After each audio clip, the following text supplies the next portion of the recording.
hampir semua suluk yang ada di Torekot itu diawali dari makom taubat. Oke, bismillah, saya awali dari definisi kata-katanya. Kata taubat itu sebenarnya artinya kembali. Roja'a, yang dimaksud tentu saja kembali pada Allah, menghentikan perbuatan dosa maksiat yang kita jalankan. Jadi secara bahasa artinya rujuk, kembali. Jadi nanti habis ngaji kok terus pulang itu bisa pakai kata-kata saya tobat Pak, saya ngaji 2 jam tobat, saya sekarang tobat, bisa artinya pulang, rujuk. Nah, nanti menarik, ada istilah yang satu rumpun dengan kata-kata taubat ini, yaitu kata inabah dan aubah. Kalau tobat itu dari yang salah kita geser ke yang benar, dari sesat ganti ke taat. Nanti ada istilah inabah, dari baik ke yang lebih baik. Nanti ada lagi aubah, ini kondisi jiwa. Kalau aubah ini kondisi jiwa yang selalu menengok Allah, selalu tawajuh, merasa di hadapan Allah. Ini aubah. Jadi kalau ini pokoknya menatap terus wajahnya Allah. Kalau ada momen kok dia lupa pada Allah, dia merasa berdosa. Ini yang nomor 3, ini levelnya para wali biasanya. Alhamdulillah kalau teman-teman sudah selesai urusan tobat, saatnya untuk inabah, memperbaiki diri. Kalau sudah beres di inabah, mungkin bisa naik ke level 3, namanya aubah. Nah, ayo ya, bismillah kita latihan. Ya memang manusia tidak ada yang murni, tidak ada salahnya. Kita itu tempatnya salah dan khilaf. Meskipun khilaf ini sering jadi alasan. Mohon maaf Pak, khilaf, saya kan manusia Pak, mesti gitu. Oke, kita lanjut ya. Nah, ini masih teori. Taubat ini hukumnya wajib.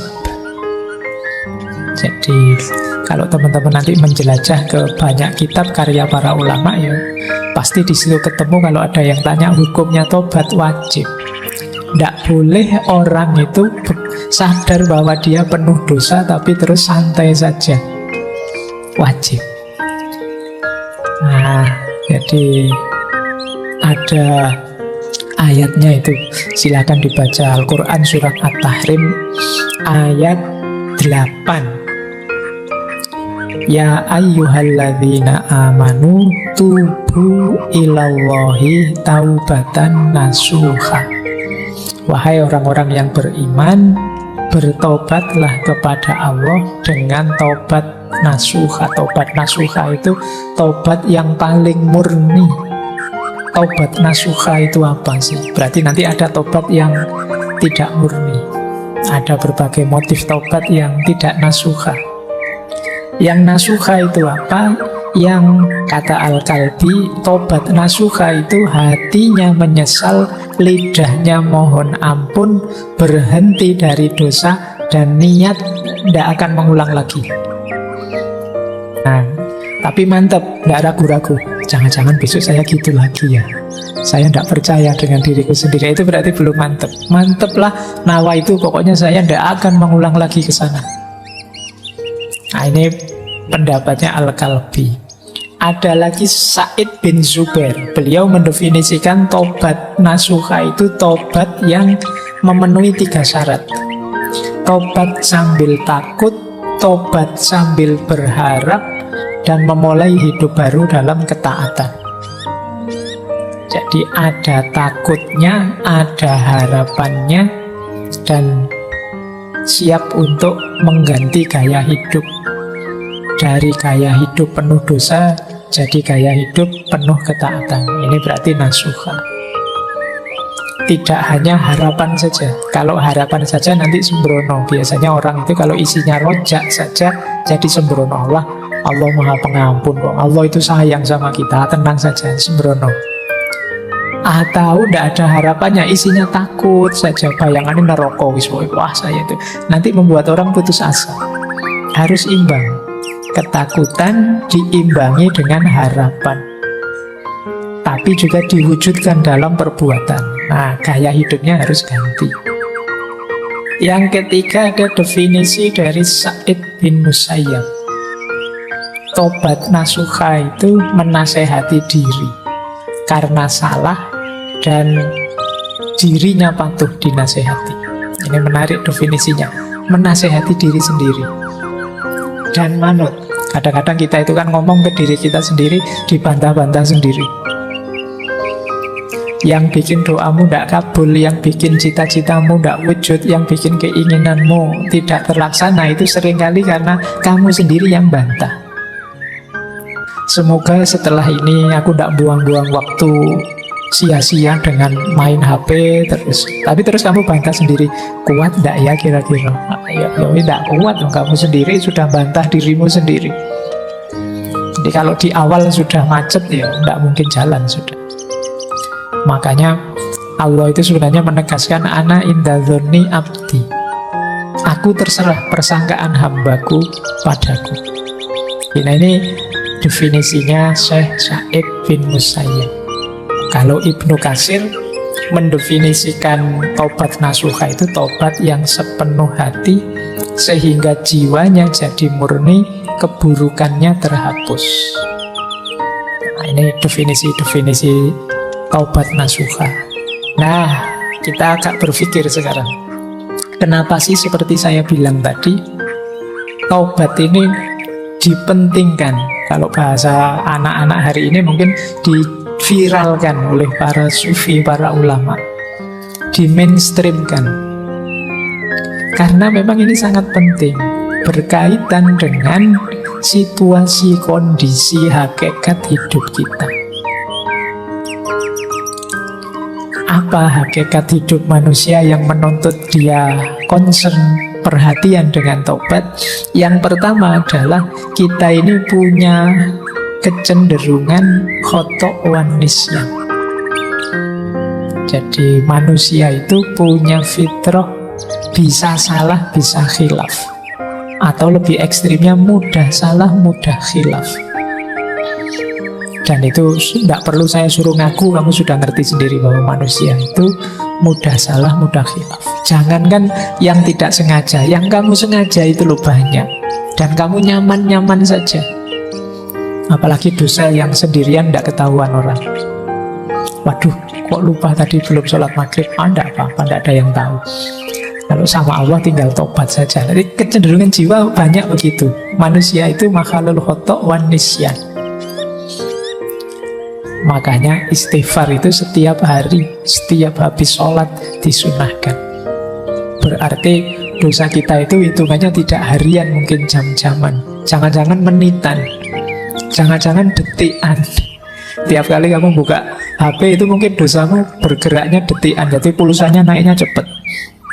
Detik ini buka gambar itu nambah, detik selanjutnya buka apa lagi nambah lagi. Manusia makhluk khoto' wan nisyan. Itu pun ditambah karakter kedua, kecenderungan kedua manusia apa? Tidak mau disalahkan. Orang itu biasanya kalau disebut salah, ditunjuk sebagai salah, tidak mau. Karena manusia punya fitrah kebenaran, jadi dia merasa gelisah kalau terbukti salah atau ditunjuk bahwa kamu salah, padahal mungkin memang kamu salah.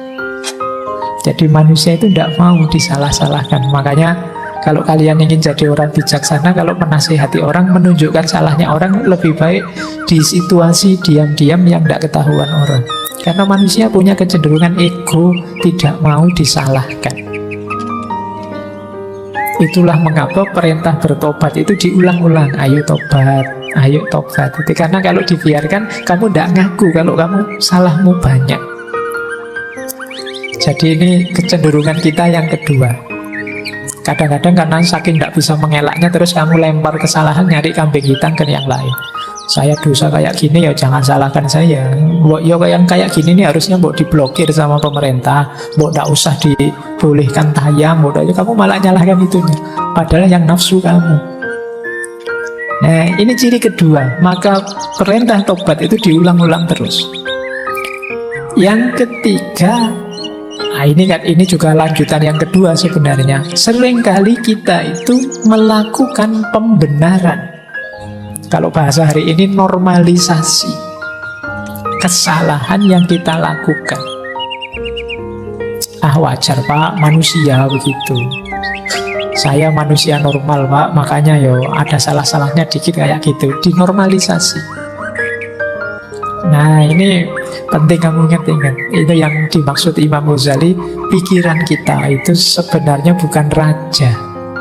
Dia hanya panglima perang yang kuat saja, yang disuruh-suruh oleh hati kita.